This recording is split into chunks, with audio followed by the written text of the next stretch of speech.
Кыргызстан Pfizer вакцинасынан баш тартты. Бул тууралуу Саламаттыкты сактоо министри Алымкадыр Бейшеналиев биринчи радиого берген маегинде билдирди. Министрдин айтымында каржылык кыйынчылыктарга байланыштуу Кыргызстан коронавирус кампаниясына каршы америкалык вакцинадан баш тартууда. Глобалдык вакциналар альянсы дөңүнөн сатып алууга каражаты жок өлкөлөргө дары-дармектерди акысыз берип жатат. Тактап айтканда Кыргызстанга Pfizer вакцинасынан 1,2 миллион доза берилмек. Бирок аны Кыргызстанга алып келип калкка жеткирүү үчүн -70 градус температурада сактаган муздаткычтар керек. Бизде андай жок. Каржы министрлигине кайрылдык, бирок акча ал жакта дагы жок.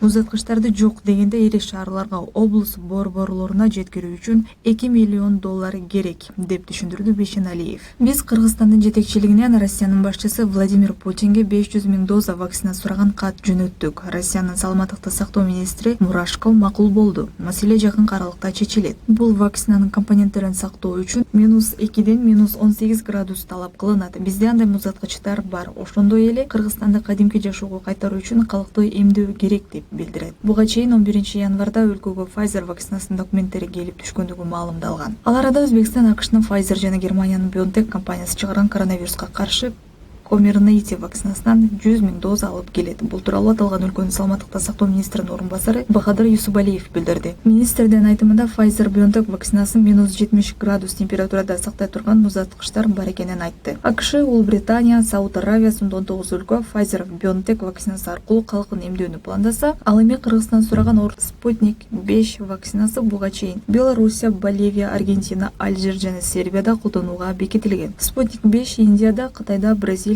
жана Түштүк Кореяда чыгарылат. Россиянын Түз инвестициялар фондунун башкы директору Кирилл Дмитриевдин айтымында, декабрь айынын 1-жумасында фондко 50дөн ашык өлкөдөн 1,2 миллиард доза вакцина сатып алуу боюнча алдын ала билдирмелер келип түшкөн. Буга чейин АКШ Модерна вакцинасын, Швед Британ фармацевтикалык өндүрүүчүлөр Оксфорд университети менен биргеликте AstraZeneca вакцинасын, Кытай Sinopharm, Индия Covaxin вакцинасын иштеп чыгышкан.